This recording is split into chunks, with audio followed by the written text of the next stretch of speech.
So I wanted to go over the Sunday Modern Challenge Decklist results, but something I'd like to go over immediately is that the issue of the companions. You know, Corbin Hostler on Twitter just brought up not too long ago, should we ban the mechanic in Modern?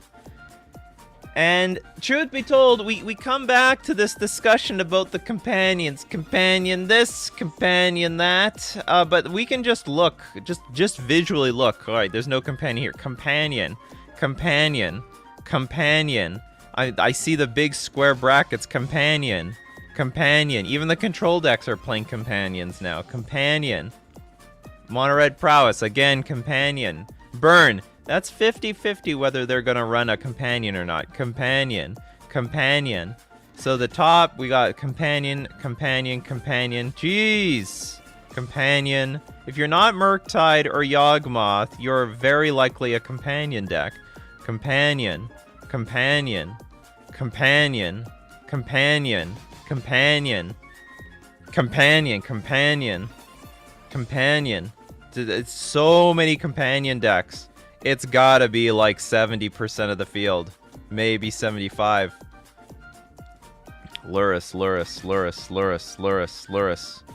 You really are a nightmare, Lurrus. You're all over the place. Boy Control Kahira, Giganta, Lurrus. As we get lower in the rankings, we see more non-companion decks, but this is a lot. This is a lot. You know, I honestly thought that when they made the companions that there were going to be more of them. So like if you didn't have a companion today, there was some opportunity in the future for more companions. They didn't come. Maybe they did and they unprinted them based on the feedback of the initial companions, but they didn't come. So now it would appear that the decks that can really succeed in the metagame are the ones that can integrate a companion to some degree or another. Save it for Pioneer. Companions basically require such small hoops to jump through that it's easy to make small tweaks to get that extra 8th card. It was more than an 8th card though, like because literally it's like an 8th and 9th card. Well, I mean it depends. If you're playing with Lurrus or Yorion, likely you're going to get an 8th or 9th card for free because Yorion will blink something to get more value. Lurrus will bring something back from the graveyard to get an extra card. But if it's in the form of Giganta or Kahira, it may not be so. But yeah, so like we take a bird's eye view of this last challenge, and what can I say? There's a lot of companions over there. Now I don't know if banning the mechanic is the appropriate thing, because there is the argument, hey, let's just keep playing with Lurrus. But, you know, just let it be a main deck card. Because a lot of these cards actually work in the main deck. Lurrus works in the main deck. I would say Yorion, to an extent, works in the main deck. That is all. I guess Kahira can also work in the main deck, in the right deck. I don't think they fully thought the companion mechanic and its long-term ramifications when they made it. Well, I think they did, and they shoved it out anyway, because apparently this idea was proposed a long time ago, and it was shut down a long time ago, and so they just brought it back, and they said, you know what, we're gonna do it. Let's just see what happens. Anyway, this is what happened. How long have we lived with companions? Almost 2. Is it almost, or has it only been a year and a half, or almost 2 years? I feel like it's been around for a while. It didn't come out last year.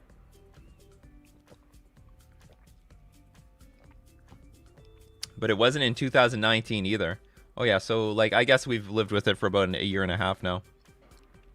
Companions work in Commander, so you can have a 119 card Yorion deck. If Companion is suspended, does Merfolk become tier 1? Hopefully. But I can't promise anything. I can't promise anything.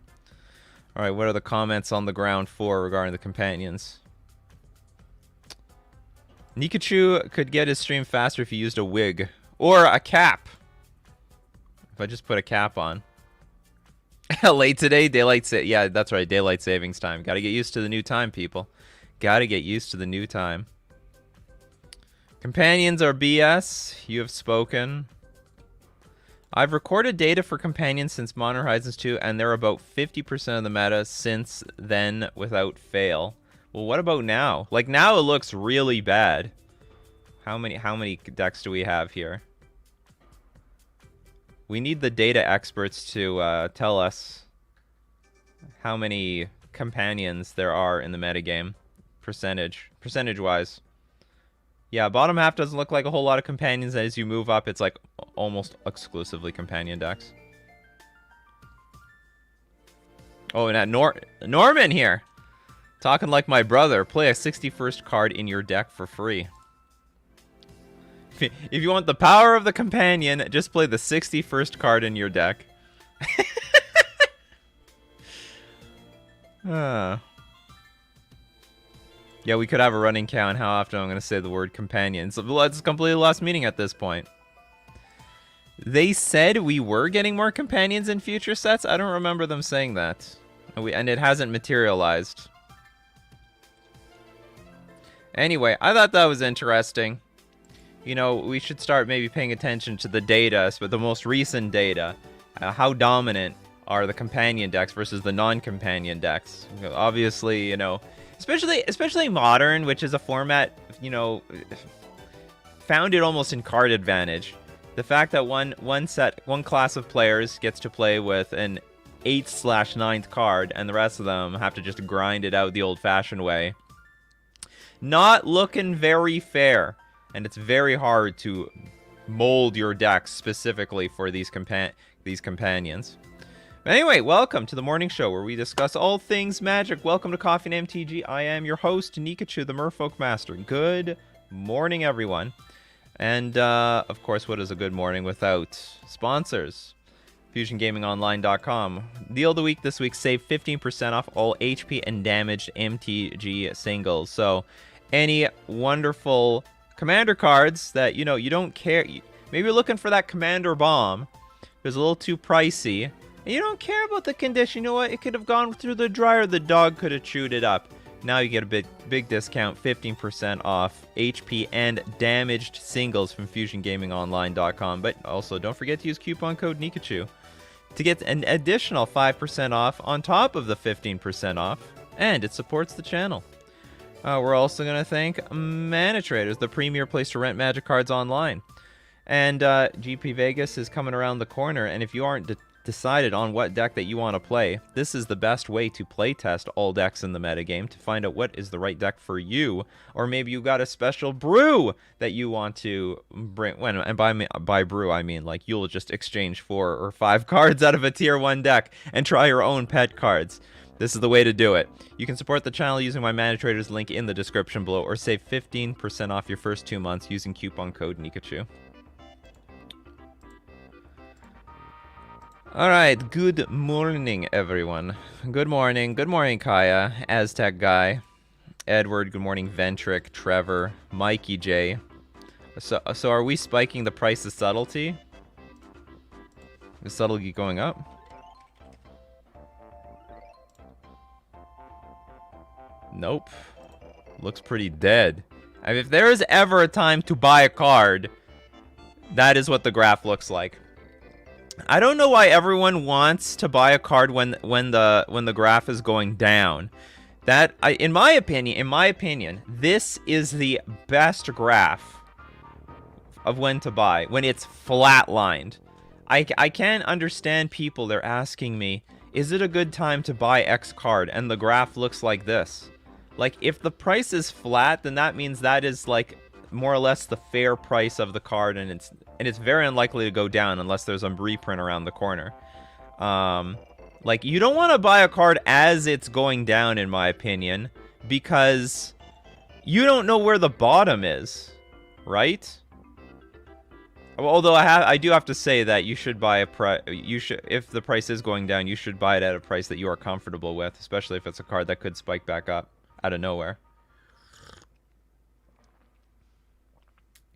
So anyway, when it's flat like this, I mean, Like, it's not like subtlety is magically gonna go down like another $4. No, this is the bottom. That's the bottom. It's the bottom if I ever saw. I mean, well, I guess this was the bottom. Oh, it was like 14 bucks up here. It looks like the same price, but no, it actually slowly going down. It's slowly going down. I guess so. I guess it could slowly keep going down to $2. Whatever. I got a play set just in case. I'm really impressed with this card. I'm very, very, very impressed with this card. And it just so happens like the metagame is good for it right now because all these stupid solitudes and BS like that. And it's not such card disadvantage. Like, yeah, you could 2-for-1 yourself. Well, here's the thing. If you cast subtlety, let's get subtlety up here. I mean, I haven't really done this yet, but like if you pitch subtlety by exiling a blue card from your hand, whatever. It's like a I lost one card for their card because it's going to go back on top of their library and you deny them a draw step. But if you can cast subtlety, that is back-breaking. You have a creature on the battlefield, you deny their draw step, and you, like, ruin their tempo. Anyway, I think it's a very impressive card.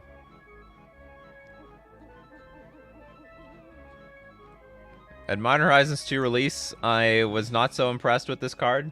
I gotta look at my spoiler. I want to know, did I really misread this card? Did I ever read it out loud? Because especially over the last 2 months, I thought it just put the card in hand. But it puts it back on top of the library. Also, I could not have anticipated how prominent Fury and Solitude would have been in the metagame right now. I bought 4 Subtlety at $4 each just in case it's ever good. Oh, it's good. It's definitely good. Dropped like crazy because so much of Modern Horizons 2 was opened. Well, no, well, it dropped like crazy because it didn't see play. Well, I mean, let's look at Solitude. See? Look at all the Modern Horizons 2 that was opened. So, I mean, it did reach sort of a floor. You see? This is where you buy. Where it plateaus. And then it goes back up. You know, Subtlety might have the same graph one day.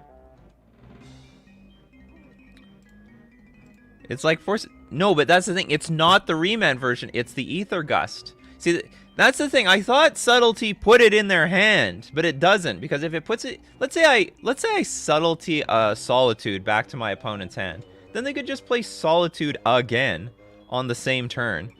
But if I Subtlety the Solitude back on top of my opponent's deck, then they cannot interact with my board that turn. They can't. Unless I have another Solitude and white card in hand, which is very unlikely. Very, very, very, very unlikely. Subtlety and Mist Hollow Griffin? I don't think it's worth it. I'm not sure, but I don't think it's worth it. Oh, sorry, I meant to say, are we going to be spiking the price of Subtlety? I don't know, maybe. Solitude is unfair, Flash is too much. I think, yeah, Flash is too much. I think it would have been more appropriate that you can only use it on your opponent's turn, or as Flash on the opponent's turn. It's like they buffed up the free cards from Modern Horizons 1.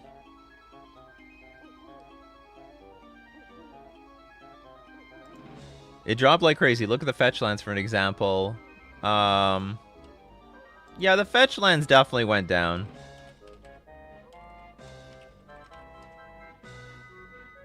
But, like, the fetch lands are already high in supply. I don't know about high in supply, but, like, there's a supply of fetch lands out there.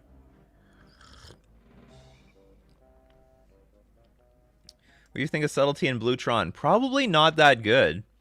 Because casting it will be a real pain in the ass. Because Subtlety requires blue. Tron prefers to play its cards that only have a single blue. And, like, you don't... Also, I don't think in Bluetron you want to be, like, losing cards. Pitching cards away. For your foil deck, what version would you get if you still update the full Japanese foil version? I would probably get this one. You know what? I bought... Where's the other version? This picture is cool and all that, but you know what? I just... It doesn't speak to me. I got this online. I'm like, you know what? I don't really like this. So I just went with this one. I can sort of see what the hell this thing is. It's like some sort of bird coming out of the wave. I like it.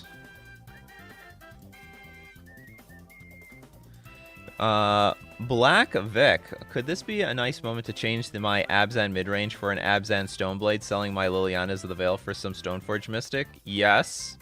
Yeah, you know what? Liliana of the Veil is like very expensive for no reason.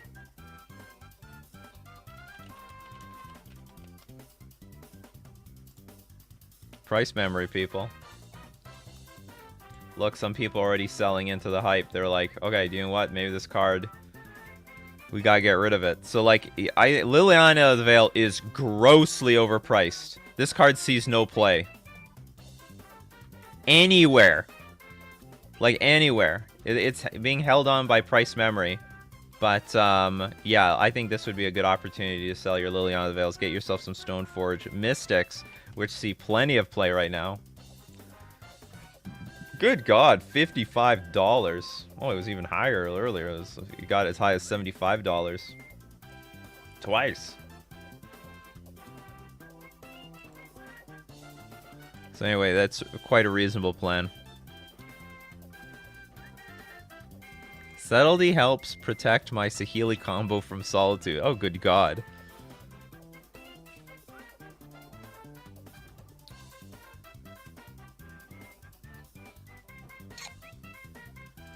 KBG, Ether Gust effect is better than most people give it credit for. This can counter an uncounterable threat. Exactly. You can counter uncounterable stuff.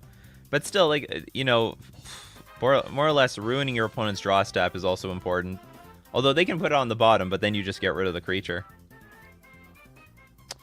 Cemetery Gatekeeper in Burn. You are my favorite MTG streamer, my guy. Keep you doing you. I will. Alright, so let's look at... Well, I've never heard of this card, so... It's not looking good for Cemetery Gatekeeper.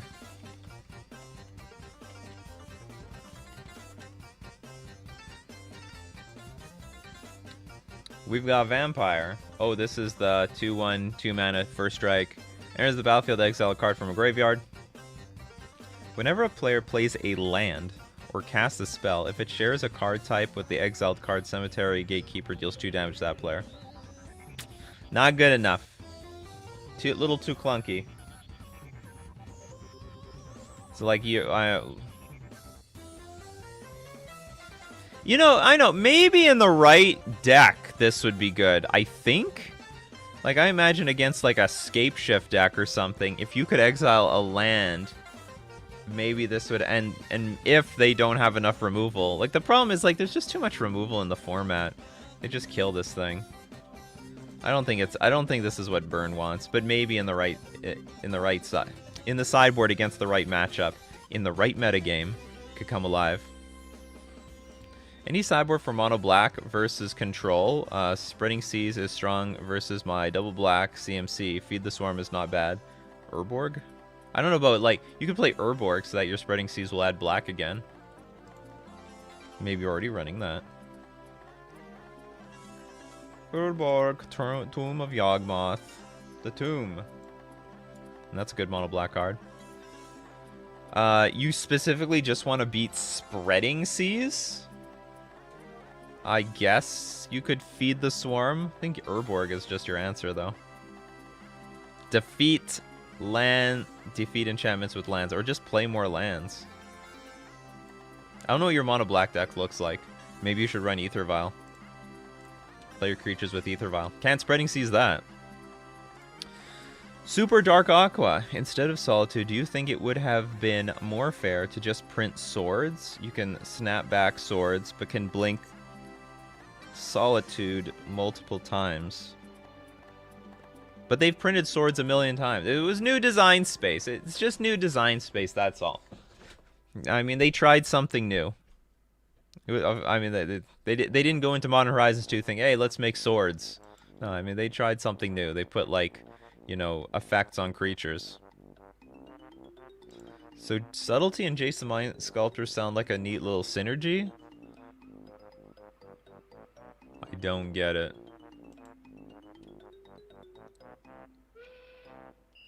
I think that Flash is fair on it, but not on Voidwalker.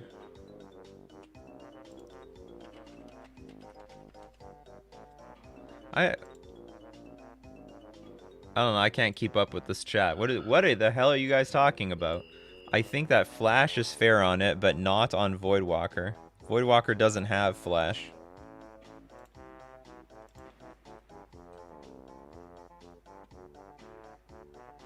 Oh, by the way, 3 question marks before the question. For anyone that's new here, I'm like, how do I get my questions answered? 3 question marks before the question, 3 question marks after the question. Helps me find the questions amongst all the comments I'm getting on my social media channels. And of course, if you're on Nikachu MTG streams, you can cheat the system with super chats. Your question gets pushed to the top of my feed. Braden Francis just picked up 4 salty. Protects my Saheeli combo from Solitude. That's disgusting. Say, oh, I guess, yeah, I guess you need it too. Because you're a creature combo deck. Just imagine that with Twin. Imagine they start playing Subtlety. Ugh. When Twin gets unbanned. If Twin gets unbanned. Quick poll. How many of you would be happy to see Splinter Twin getting unbanned? So how many pro Splinter Twin players are there out there? Or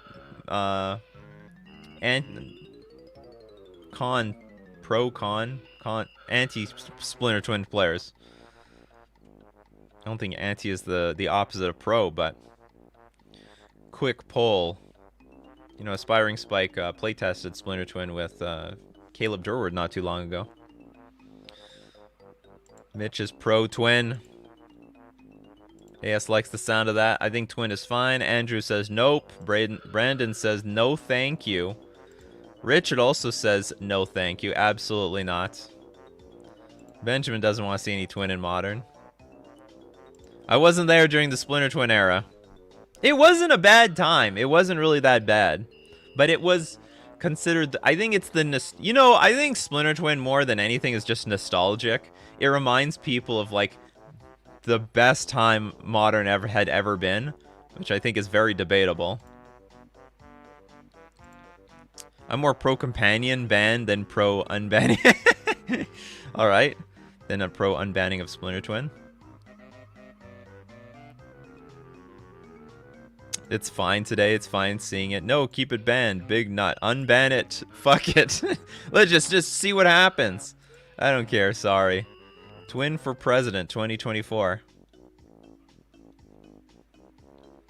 Platonic realism or nominalism? I don't know what nominalism is. I also don't know what platonic realism is, but I can take a good guess.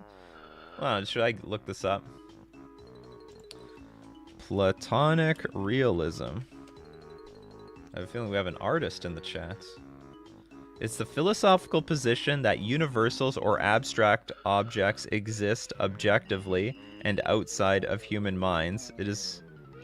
Well, that is not what I thought it was.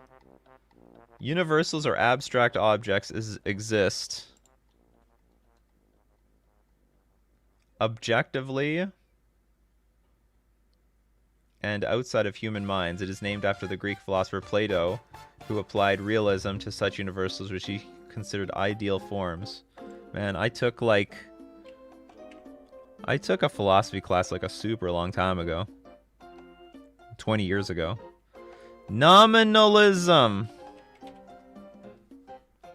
In metaphysics, nominalism is the view that universals and abstract objects do not actually exist other than merely names or labels. There are at least 2 main versions of nominalism. One version denies the existence of universals, things that can be instantiated or exemplified by many particular things. I can't, well, I'm not going to answer either of these because I don't even understand. Even the definition wasn't really clear to me. I'll have to watch some YouTube videos on it before I even get to that.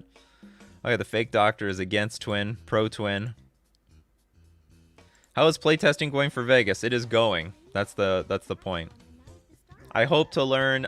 You know what? I'm actually pretty sold on Solitude. So at the very least, I'll have some Solitudes in my sideboard, but maybe I'll have them in my main deck.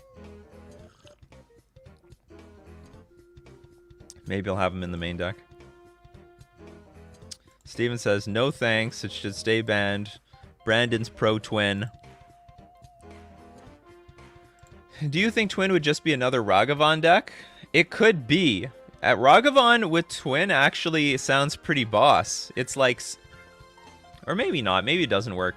Because I don't think Twin likes to play cards that just get chewed up by removal. But in theory, if you play a Ragavan and it's protected, I mean, I think in a Twin deck it would be unstoppable. You don't want to give Twin too much mana. That is so dangerous. Then they just play the Splinter Twin with, like, Remand backup.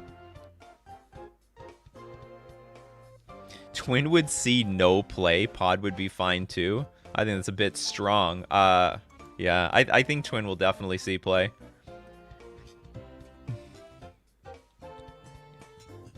Twin is boring, as is Heliod combo. Well, Heliod combo is boring because they're just literally jamming it. But, like, Twin is a little bit more interesting because Deceiver, Exarch, and Pester might slow your clock down, and also can stifle up your mana, because it like taps things down. So it makes combat more complicated, and it makes putting, like, you might say against a Heliod combo deck, you're like, well, I just want to race to victory as quickly as possible. They can't really interact with me outside of, I don't know, maybe a turn 2 Walking Ballista. But against Twin, they most definitely can interact with you. If you tap out to play a creature, say with haste, they can just tap it down, and then boom, it's all over. Oh, we got Pimp Sauce with the super chat. Will Magic become fully digital in the future? Will paper Magic ever die? If so, when? No, paper Magic is not going to go anywhere. And if anything, there's a lot of reasons why I think paper Magic is not even on. Like, they have no interest whatsoever of killing off paper Magic. They are not going digital. Why do we have MTG Arena, people? Why do we have MTG Arena? That's the #1 question. A lot of people think we have MTG Arena because they're trying to kill paper Magic and there's more money in MTG Arena. Why? What's the fundamental reason why we have MTG Arena? The only way paper Magic dies is if they start doing to other formats what they did to Historic. Not quite.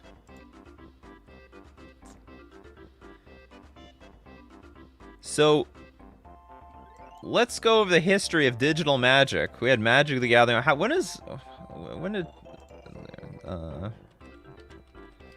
What's Magic the Gathering Online's release date? Oh god. Oh god. So Magic the Gathering Online came out June 24th, 2002. It's a really old program. It's really, really, really old. And it was crap. Like, the software was always garbage. It was buggy. It was it was just disgusting, really. The events crashed, people complained all the time, but they could get away with it because they were the only person on the block. You kept sending your money to Magic the Gathering Online because there really was no other competitor. No one around until one day, someone named Hearthstone comes around and says, you know what? Digital Magic doesn't have to look like a complete pile of dog shit. In fact, it can look gorgeous and beautiful and have nice animations and sound, and it can look aesthetically pleasing. It can be done another way. And then all of a sudden, I am sure Wizards of the Coast could feel it. They were losing market share online to Hearthstone. People weren't playing Magic the Gathering Online nearly as often as they used to. Can we get, like, can we get the old... Oh, there we go. Look at that old that's the old Magic the Gathering Online right there. That's the old one. You know, this is what Hearthstone... Let's get the whole picture of this. Apparently we have a history of Magic the Gathering Online. This is what Hearthstone had to compete with, and they blew it out of the water. So, at the very least, Wizards of the Coast had sort of an obligation to have a digital product out there that will compete, or at least be on parity with things like Hearthstone and all new digital products that would come out in the future.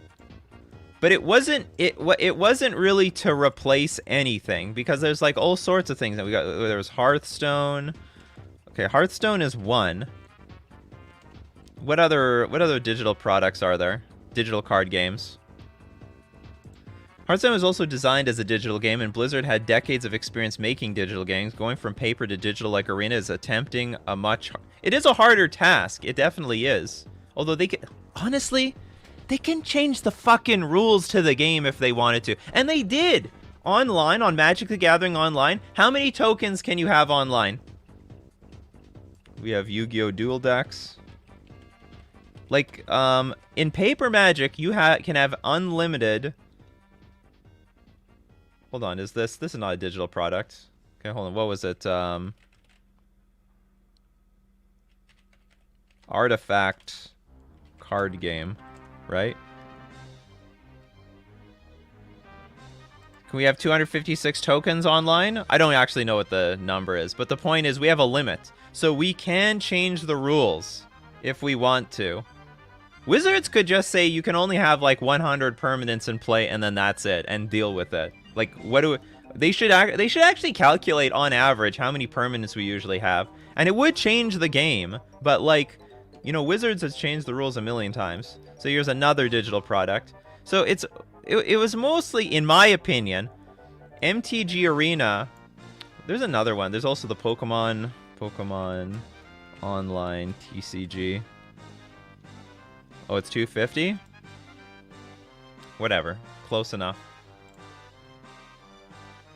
I can't believe they're doing the same thing as Arena. Or did Arena copy the Pokemon trading card game? I personally, I don't like the 3D look of it. I know it's supposed to simulate like an actual tabletop game, but I don't like it.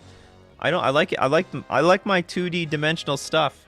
Maybe it's because I'm a chess boomer. In chess, we don't play with 3D boards.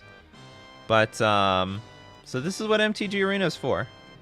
This is the primary purpose, in my opinion, of MTG Arena. To at least be in the game, because they can't have this. You know, they can't be a leader of the trading card game category with this shit on the table. And they would just slowly lose more and more market share online to this stuff. Because there is a market for people who just want to play online. And they are not going to fulfill that need. They're not going to compete at all when Magic the Gathering was looking like this. So they had to do something. And now it looks good. It looks good. Let's look at this thing. This is great. Is anyone going to deny this doesn't look good? It looks good. It sounds good. It's a good product. They made a nice thing. It's really good stuff. Paulo, testing your most recent list of Merfolk this weekend. Which matchups do you usually remove Aether Vial and why? Anything that's bringing in artifact destruction. On the play, I'll take it out completely. On the draw, I'll bring a few back. So if you expect artifact destruction, like that elemental that destroys artifacts, or even Force of Vigor, maybe take out all your Aether Vials on the play. Hope that's useful. Because there's a lot of artifact hate now, and I'm getting tired of getting blown out. Like they blow up my relic and my Aether Vial at the same time, or my Chalice of the Void and my Aether Vial. So I don't want to get 2-for-1'd anymore. And I'm playing with 23 lands, so I have no reason. I don't need the Aether Vial so badly anymore. Okay, so hold on. That is the first half of that question. Let's get back to that question. This is a big question. Will Magic ever become fully digital? So this is the reason why we have MTG Arena, so that it can compete with all the other trading card games that are popping up digitally. Will Paper Magic ever die? So as a result, no, they will not die, because that is the main source of business.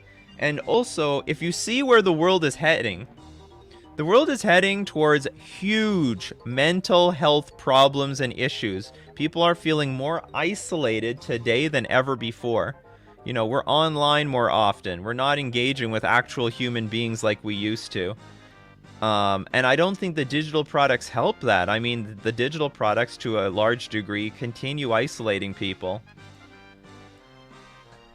And exacerbates mental health problems. One of the largest health concerns going into the next 20-40 years are going to be mental health issues. And I think the Paper Magic and all of Wizard of the Coast properties, Dungeons and Dragons, anything that gets people together is a huge asset. It's a huge asset to Wizards of the Coast, and it's going to fulfill an enormous need going into the future. So right now, Paper Magic is the soul of their money. By the way, you might think that this just prints money, digital stuff prints money. It doesn't. Like, there are some other, there's more costs to this, especially since they have to keep upgrading the damn thing. So they constantly paying software developers and engineers and coders, which are very expensive, to continuously upgrade this stuff. Like, it's you know, it's an interesting, nice source of revenue, but it's not printing money the way that people think it prints money. And they spent I don't know how many millions of dollars to get it to this point. But they emptied their bank accounts to invest in this. This is a big deal.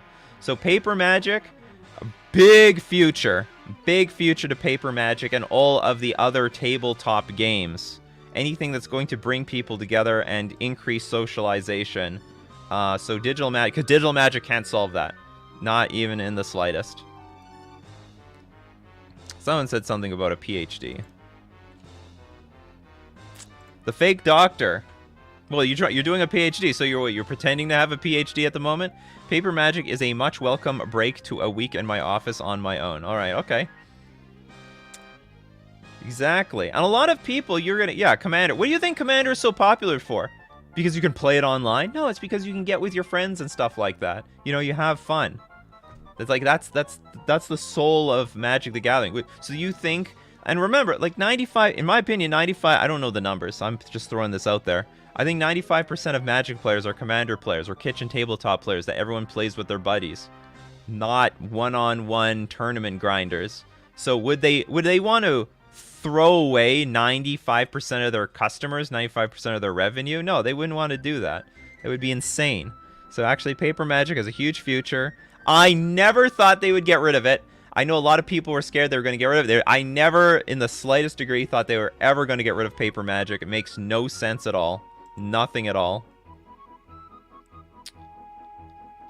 Collectors place more value on paper. Oh, a lot more. People don't... well, I don't want to say no one values digital assets because... it's funny, like, a lot of people don't really value digital assets within Magic the Gathering Online, but if it's an NFT... If it's a Bitcoin... Hey, if I say Bitcoin, am I going to get, like, higher ad revenue? Should I say Bitcoin at least once per stream? I should do that. I should just randomly say Bitcoin, compare something to Bitcoin, just to see if the algorithm gives me more ad revenue. I'm going to test that. You got to remember, this is the Bitcoin NFT... Or maybe I'll get less. I don't know. I don't know how it works on YouTube. I don't know if cryptocurrency is a good terms to be talking about on YouTube or bad terms. Some things you say you get more money. Some things you say you get worse money. Chris Ross with the super chat. Thank you very much. You can't take away the original way to play from us and still expect to make a profit. You would lose a lot of veteran and fans. P.S. Yu-Gi-Oh! Has Arena.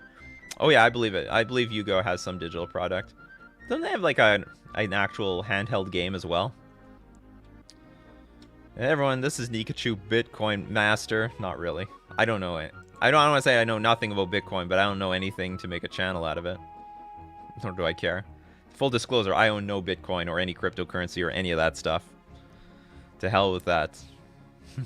I watched a Bitcoin like video not too long ago, and I thought it was just not Bitcoin. It was a cryptocurrency video, and I thought the analysis was just really watered down. They were asked like, is this cryptocurrency doing well? And the thing was going down, and so his analysis is, look, it's going down, so it's doing bad. And I'm like, well, all right, you got great analysis there. Yeah, it stonks. Christopher, do you have an opinion on Luris Jund be Boomer Jund?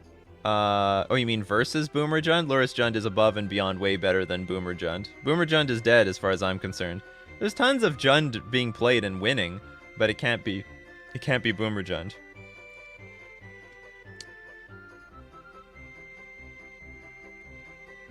Bitcoin, GME stonks for the algorithm. Well, I don't know. It might be good for the algorithm. It might be bad. You never know. Magic Online is missing the gathering part. Yeah, that's why it's called...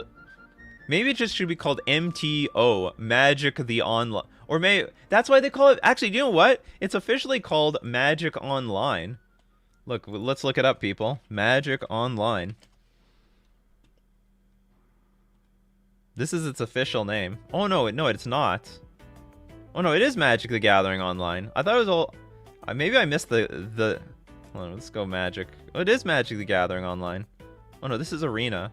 No, fuck Arena. What about Magic Online? Yeah, I'm wrong. I thought it was renamed Magic Online. Because fuck the Gathering. There's no Gathering Online, no. There is some Gathering Online because you can play, what's it called? You can play... Technically, you can play Commander Online. Technically. Reed Duke has been doing well with Boomer Jund, but even he admitted several times Luris Jund is just better. And it looks like he's playtesting Death Shadow for Death Shadow with Luris for the GP Vegas. I keep calling it GP Vegas. It's not GP Vegas. It's Magic the Gathering Las Vegas, which I think is an awesome name. What do you guys think? Why are we calling it Magic Fest this? GP this? It should just be called Magic the Gathering, the location. And I thought it's real, and I think it's even good for promotional work because you'll learn what it is all about. If anyone hears about Grand Prix Las Vegas, what is there, is a race going to happen in Las Vegas? What's going on here?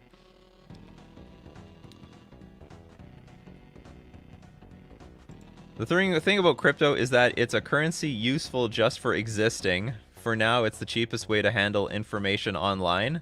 Is it the cheapest? Well, I don't know. I think it's cool that you can track transactions. I think that's very useful, but I have nothing against cryptocurrency, by the way. I'm sure cryptocurrency is going to have a future. But I also think it's going to be regulated to hell.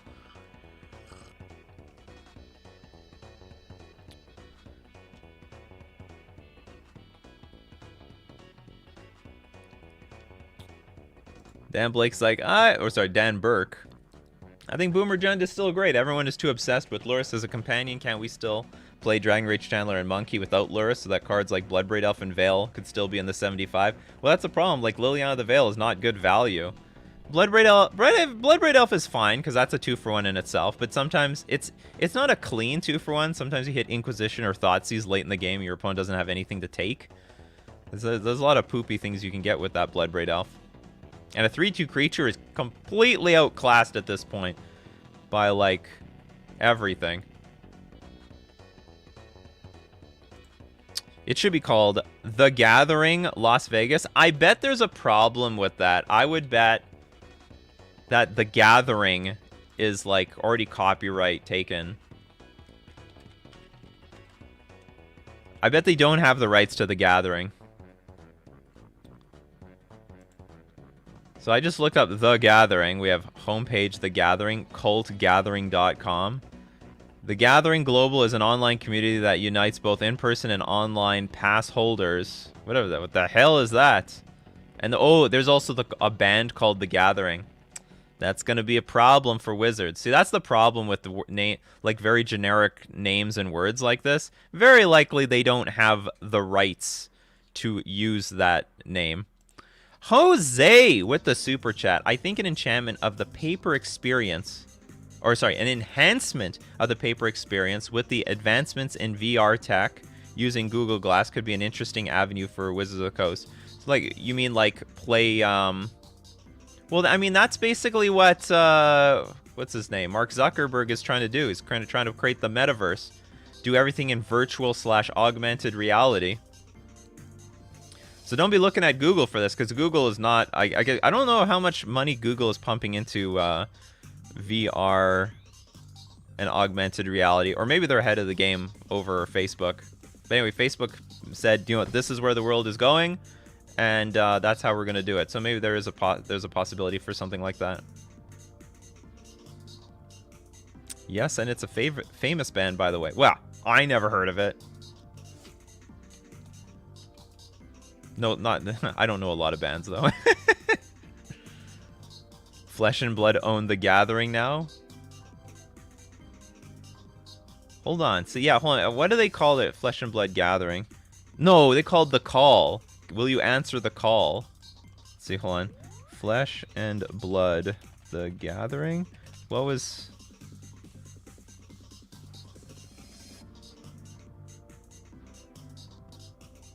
What are the questions we got for Flesh and Blood? Is Flesh and Blood like Magic the Gathering? Flesh and Flesh and Blood is a Magic the Gathering style of dueling game, complete with the collectible aspect as well. My start with tabletop, blah, blah, blah. Why is Flesh and Blood TCG so expensive? The answer is just simply supply, demand, and a very collectible TCG. Well, don't go after the flashy cards. Just get the crappy, like, reprinted cards. Do we have another super chat? Holy crap, people, today. Freestyle! I got paid today. And now I got paid today. Buy some coffee and grind some merfolk. Appreciate you, bro. I appreciate you, too. Thank you very much, Freestyle. Why can't humans mutate? Yeah, I know. Why can't they? Oh, they just decide the humans don't mutate. All the other beasts, all the other things mutate.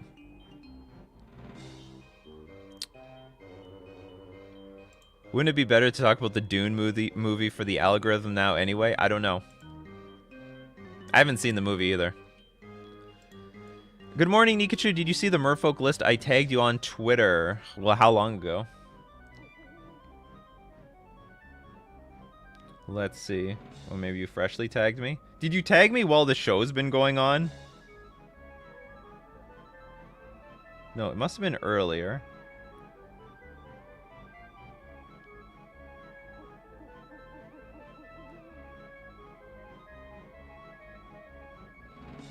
I don't see the list.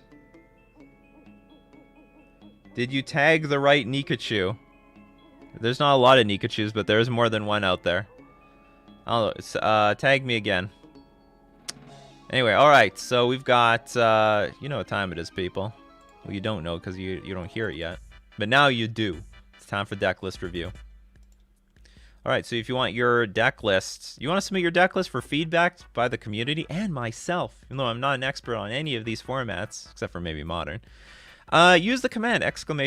Sorry, I'm getting out of order here. Go into my description, there's a link to my Discord, join the Discord, and then enter the command, join the Discord, go to deck list review, and then enter the command, ! Review deck space, give the URL to your deck list, and you'll be eligible at random for deck list review.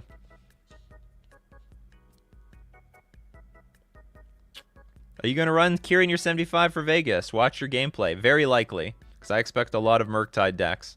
Just any decks in general. Oh, Matt Matic with $1 billion Swedish dollars. Will you stream some leagues with subtlety before Vegas? I had abstinence from the no stream on Sunday. There was a stream on Saturday. The stream is moved to Saturday because that's the only time I can play the Modern Challenge, unless you're not available on Saturday. But anyway, the stream is moved to Saturday for the Modern Challenge. I will do the same thing this Saturday. I'm already streaming Subtlety Leagues, so but late at night. I played 2 matches last night. I'll play another probably 3 matches tonight. So keep a lookout for that. But it's at night, so that's like it's gonna be like 6 o'clock in the morning for you or something, or even worse. But there will be replays. We got it. We got it. But thank you very much for the super chat, Matt Matic. Because like Modern Challenge is already up on this channel. Modern Challenge from this weekend. It's broken up into 2 parts because it's a pretty, I don't know, it's like 3 hours worth of footage. And it's without the hand blocker because on YouTube, Jason for the algorithm. I don't know if donating money is good for the algorithm, but it's good for the bank of Nikachu. I know that. Okay, so deck list review. Let's look at some deck lists. Kataman. Congratulations, you're the next contestant on deck list review. Budget Reanimator. This is going to be interesting.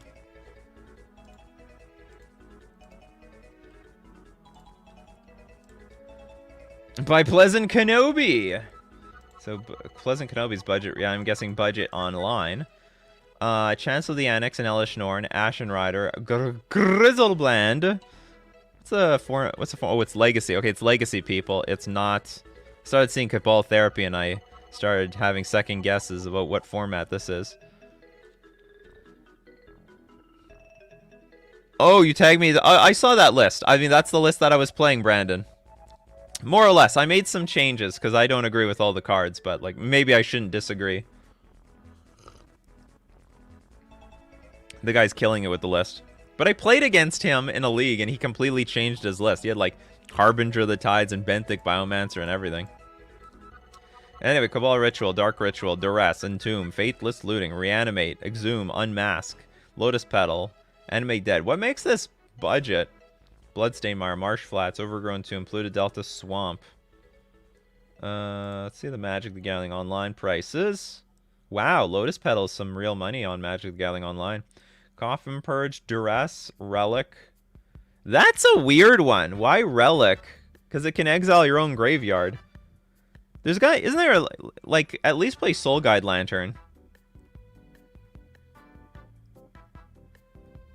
Or is there a reason you really need to be exiling specifically your opponent's spells each turn?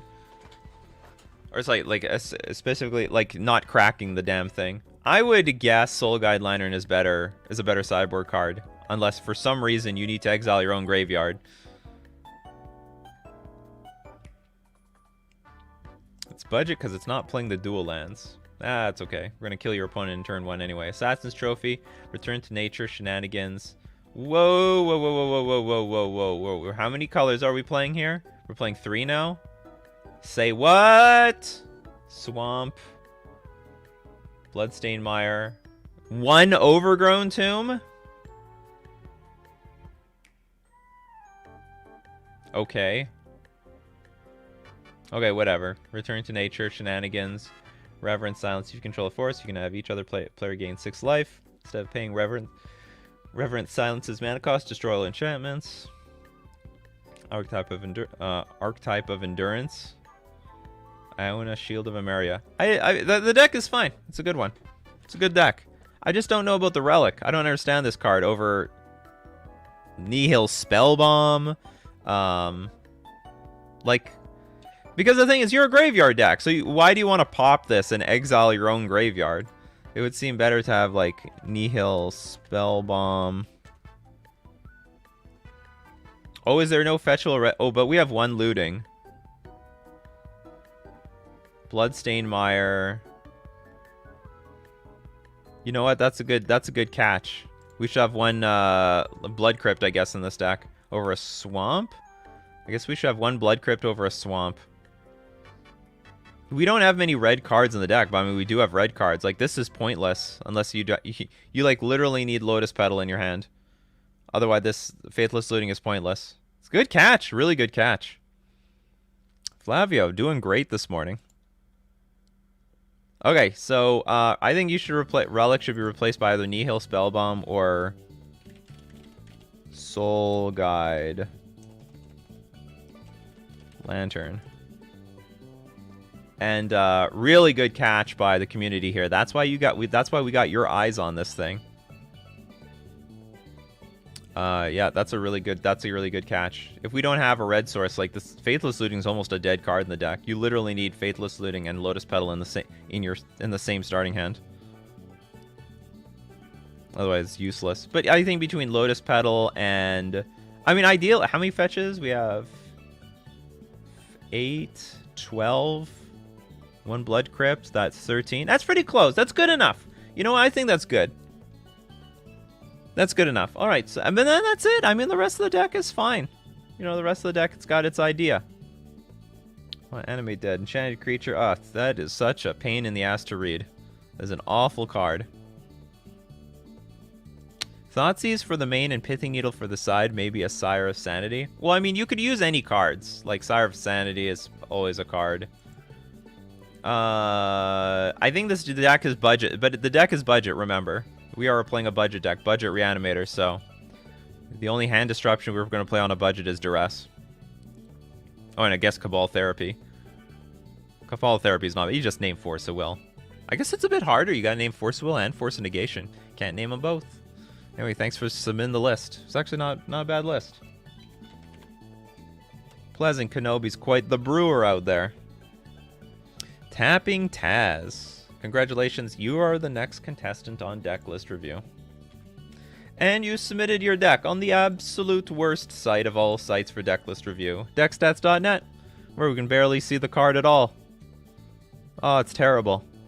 Your typical Devotex Elves. Whatever the hell that is. So Court of Calling, The Call, Latimer's Call, Finale of Devastation, Devoted Druid, Elvish Archdruid, Elvish Mystic, War Master, Azuri, Devoted Vizier combo with 9 targets for infinite mainly creature toolbox sideboard with Bane of Fire for a few pesky decks that'll work around as needed. Yeah, we have Heritage Druid, 3 Llanowar Elves. Maybe a few too many elves. Like, we don't need this many elves. Yeah, Mirror Entity, Quirion Ranger. Selfless Spirit. I think, yeah, Selfless Spirit's a great idea, actually. Because you can Court of Calling for that at instant speed. Go get your Selfless Spirit. I like that. Shalai, Voice of Plenty. So these are all the payoffs for the Vizier of Remedies. I can't help but feel like you have too many dorks. Mystic. I don't know, maybe you don't. Devoted. I mean, between Devoted Druid and Elvis Mystic, I think it's a lot.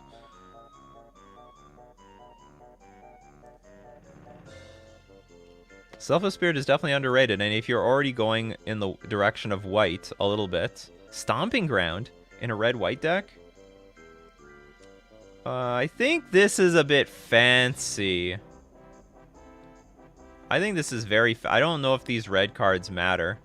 Like, if you have infinite mana, do you really need Banefire? You probably just need, like, another Mirror Entity. I think the third color is too fancy. I think it's very fancy. I mean, I don't mind it for Magus of the Moon, but you can literally just tutor for it directly in play. Is there any other way to get, like... I would say play 1 Stomping Ground and honestly just clear up your sideboard. So if you really want... I don't mind, honestly. I don't mind 1 Magus of the Moon, because you can court it in play and then just F your opponent. But you have too many red cards. I don't think they're necessary whatsoever. This is definitely a win more card. I think it's a win more card. You might as well have another Finale of Devastation, in my opinion, because it can also find your combo pieces. But it's all, if you have infinite mana, it's also a win condition.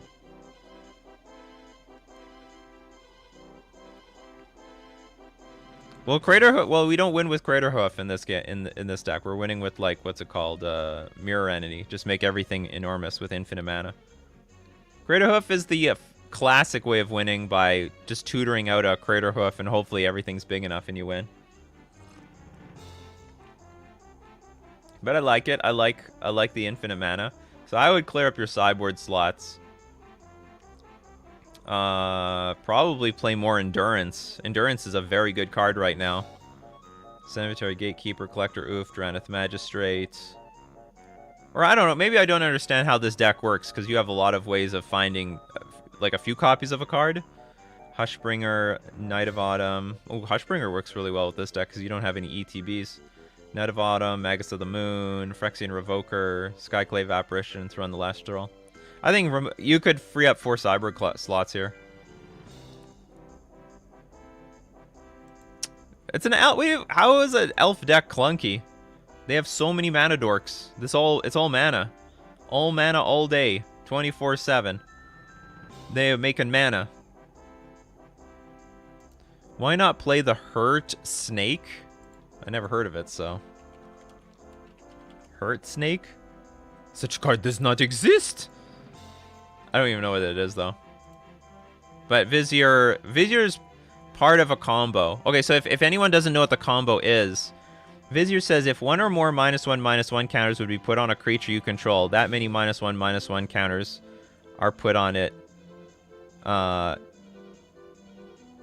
Sorry, that many -1/-1 counters -1 are put on it instead. It's really stupidly confusing. But the point is, if a -1/-1 counter gets put on a permanent, just don't put it on. So Devoted Druid says, add a green, but you can put a -1/-1 counter on it to untap it. But if Vizier of Remedies is in play, you don't put the -1/-1 counter on it, but you can still untap it. So you try to put the -1/-1 counter on it, it's going to untap it, it's not going to get that -1/-1 counter, so you have infinite mana. So that's the infinite mana combo. Where's Coco? This deck is not based on Coco. This deck is more based on finding the thing immediately. It's using a Latimer's Call, which I'm fine with. Thoughts on Magus the Moon and Yawgmoth? I think it's awesome. I think one Magus of the Moon should just randomly F your opponent, and you're prepared. It's pretty good. Does anyone have suggestions? Do we have any elf people to suggest? Like, you know what? I think we should. I honestly think we should remove most of this red splash. I don't know what you want Banefire for that, you know, Mirror Entity couldn't win. Maybe what's it called? What? No, what's the card actually? Maybe. What's the green enchantment? You target a creature and you draw a card. Is Finale of Devastation just better than the call? It might be. Okay, hold on, let's look. Creature card reveal, put into your hand.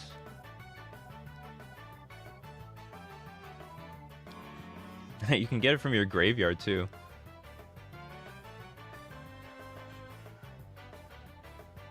Yeah, you know what? Why are we playing this thing over Finale of Devastation? Yeah, Shaper Sanctuary. I think we should have some Shaper Sanctuary and maybe some Veil of Summers in the sideboard. Banefire can't be countered and damage can't be prevented. Is that the idea?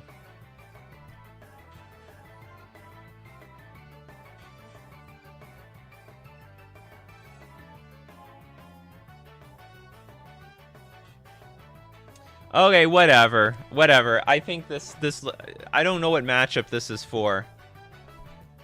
Because if you have infinite mana, if you've gone off, I think you're going to F the opponent anyway. But maybe I'm wrong.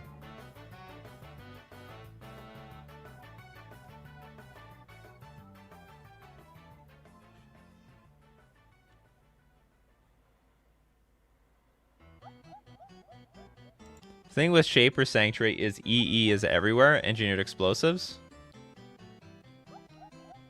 EE and Prismatic Ending screw Shapers. Well, like, what else are you going to do, though? Well, I mean, the EE is a problem. Well, so what would you do? Oh, Frederick. Okay, so what's your take? Finale of Devastation versus Latimer's Call. It looks like Finale of Devastation is better. Unless there's something I'm missing.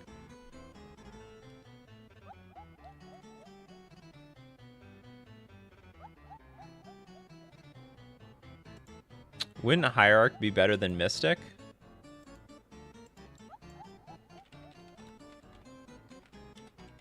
Is it a elf?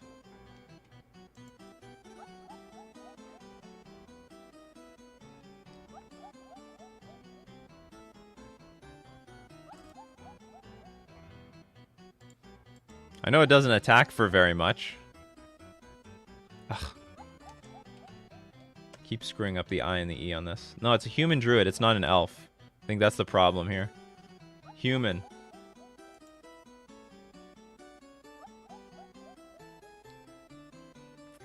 The human. Yeah, okay. So Finale of Devastation is just better because this is tutoring into play. This does not tutor into play. This just tutors tutors into your hand. Okay. Finale of Devastation is over Latimer's Call. I wonder if it's a budget thing. I wonder if it's a budget thing. Because isn't Finale of Devastation expensive? Yeah, it's $40. Let's look at Latimer's Call. Latimer's Call. I bet this is cheaper. Yeah, I have a feeling it's a budget thing. I'm not certain, but I have a feeling it's a... But technically it is better. Mainly toolbox with Banefire for a few pesky decks that a workaround is needed. Alright, we're going to keep the Banefire then. We're going to keep the Banefire. And Finale of Devastation if you have the money. Aside from that, sweet list. Cool stuff. Boop, boop, boop. Alright, and that's going to be it. Yes, Shaman of the... There's so many different ways to build a deck. If they wanted to go black-green, well, they would play Shaman of the Pack. But this was a Selesnya deck. Selesnya. Anyway, that's going to be it for Coffee and MTG today. Thank you very much for joining me. Of course, we do this Monday to Friday, 9 o'clock a.m. Central Standard Time. Each weekday, be there or be square. Don't forget the time zone differences. Time zone differences, daylight savings time. Scrambled the schedule up a little bit. If you love Coffee and MTG and want to support the channel, and you don't do so already, you could always drop a sub at twitch.tv/Nikachu MTG. You can become a patron at patreon.com/Nikachu MTG, or you can hit the join button on YouTube. So thank you very much, everyone, for being here every morning, every wonderful morning. So keep brewing up those coffees, coffee crew, and we will keep brewing up the magic. Take care.